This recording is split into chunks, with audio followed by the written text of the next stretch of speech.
Bobley's Panic Room, Rod, the crap part of ESPN's studio complex down here in Rio, Brazil. It's buzzing. It's the big one, Rog. Oh, Davo, the Game of Thrones finale was last weekend. No, we're not talking about the Game of Thrones. I'm talking about the US men's national team versus Portugal in Manaus. I've got the tingling. Yes, in the jungle, Rog. Oh, the heat, the humidity. It's going to be like apocalypse now. Yes, US coming off a 2-1 victory over Ghana. USA. Can they repeat that performance, or do even better, against Portugal, Roger, and qualify for the knockout stage of the 2014 FIFA World Cup? Discuss. Group G, the doom-laden Group G. You laughed when they said they would emerge. Their fate is in their own hands. Win tomorrow and they will go through. The midfield is going to be a key battleground. Yep. Michael Bradley, our dynamo, our protagonist, not so good against He's Ghana. going to have a better game this time. The US will go as Michael Bradley goes against Portugal.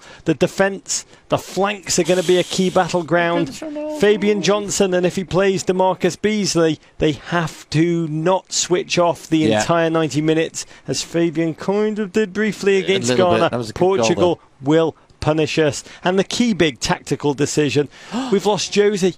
Who's up front? Mr. June and July. Who is going to play up front? Who is going to play there? Could it be the young Icelandic-American intelligent movement of Aaron Johansson? That's option number one. Could it be MLS poacher king Chris Wondolowski? Number two. Or number could three. It just be Dempsey on his own up front and pack out that midfield? We will have to wait and see, Davo. We did not know how good the US were before they got to this World Cup. Frankly, despite the emotionalism of the Ghana win, we still don't really know. Please, America, shake down your hair. Yeah. Shake down your hair. Show us who you are. Show us who you are, like Rachel Lee Cook at the end of She's All That, and everything will be glorious. Rog, you mentioned the flanks. You mentioned Fabian DeMarcus if he plays. We're going to need to be good on the flanks because Portugal, 10 other guys, and Cristiano Ronaldo, that man CR7, that vain vaudevillian villain, Rog, that show pony, that petulant show pony.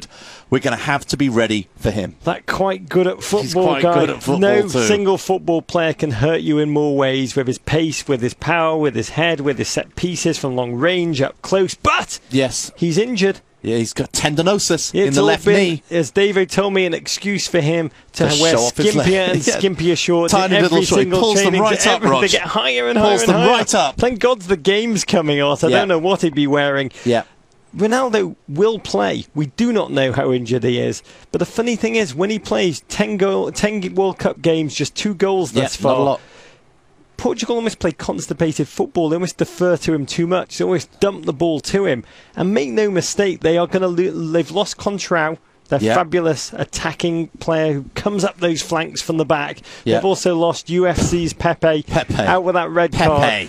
But this is still a very experienced, very disciplined group of footballers. They lack a playmaker in the middle, but they have the quality of Martino, they have Veloso. There are a lot of Portuguese a great tacklers. They're going to be the most repulsive mohawk in world football. You feel like it's going to be a fight in the centre of midfield. It's going to be a rumble in the jungle of Manaus. And Tim Howard said, even if Ronaldo doesn't play, there's still a lot of Portuguese gents who can hurt us. True words. The Portuguese coach, Paulo Bento, he knows the stakes. He says we win or else we'll be packing our suitcases. Let's hope they do. You'll take the bellhop. We'll help them take their suitcases to the coach if the US win in Arrivederci. Well, as we said, a win takes them into the knockout round. That's great. A point would still be pretty good, put them in a decent position, especially if they score a goal, Rog, but only one way to find out scientifically. You've got the United States men's national team. I've got Portugal. Traitor.